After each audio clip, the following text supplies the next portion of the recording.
Hello बच्चों, let's read the question. The question says the binding of a hormone to its receptor leads to formation of hormone receptor complex, leads to biochemical changes in the target tissue, affect target tissues, tissue metabolism या all of these. ठीक है, तो यहाँ पे ये बोला है कि जब हार्मोन अपने रिसेप्टर से बाइंड करता है तो क्या क्या चेंजेस आते हैं. सो देखो, हार्मोन्स जो होते हैं वो दो टाइप के होते हैं. हार्मोन्स दो टाइप के होते हैं. एक होते हैं वाटर सॉल्यूबल, एक होते हैं लिपिड सॉल्यूबल. ठीक है. अब हम जैसे जानते हैं कि हमारा जो प्लाज्मा मेम्ब्रेन है वो लिपिड का बना हुआ है, बायलेयर है लिपिड का. ठीक है. सो हम इसको एक डायग्राम से समझते हैं. ठीक है. अब हम मानते हैं कि वाटर सॉल्यूबल है, वो तो इस लिपिड मेम्ब्रेन को क्रॉस नहीं कर पाएगा. ये क्या है? प्लाज्मा मेम्ब्रेन हो गया हमारा. ये प्लाज्मा मेम्ब्रेन हो गया. तो वाटर वाले हॉर्मोन्स है वो इसको क्रॉस नहीं कर पाएंगे, लिपिड वाले क्रॉस कर जाएंगे. ठीक है. तो जो वाटर सोल्यूबल हॉर्मोन्स होते हैं, ठीक है, वो क्या करते हैं, उनका रिसेप्टर्स प्लाज्मा मेम्ब्रेन पे ही प्रेजेंट होता है. तो मान लेते हैं कि ये जो है वाटर सोल्यूबल हार्मोन का रिसेप्टर है और वाटर सोल्यूबल हार्मोन जो है इससे आके लगा, इस रिसेप्टर से बाइंड किया.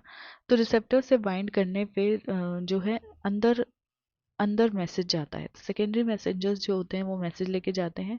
देन उससे बायोकेमिकल रिस्पॉन्सेज क्रिएट होते हैं, देन फिजियोलॉजिकल रिस्पॉन्सेज क्रिएट होते हैं. ठीक है. बायोकेमिकल रिस्पॉन्सेज यानी कि जो उनके फंक्शन है उसके लिए बेसिकली प्रिपेयर किया जाता है. एंड फिजियोलॉजिकल रिस्पॉन्सेज का मतलब है कि जो फंक्शन है वो होता है. ठीक है.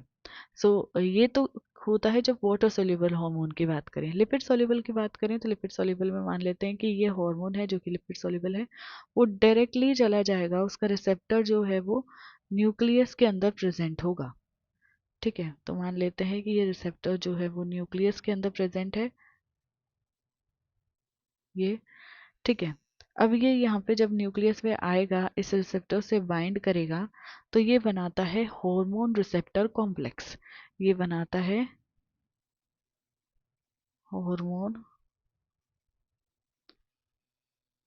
रिसेप्टर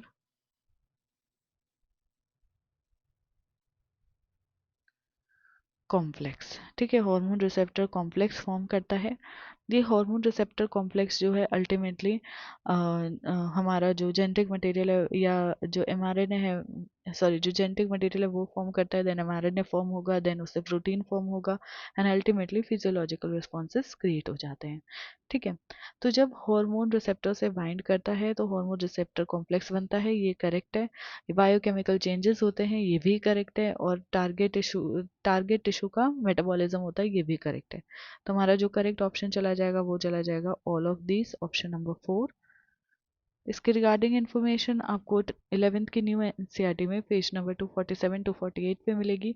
आई होप कि आपको क्वेश्चन अच्छे से समझ आ गया है.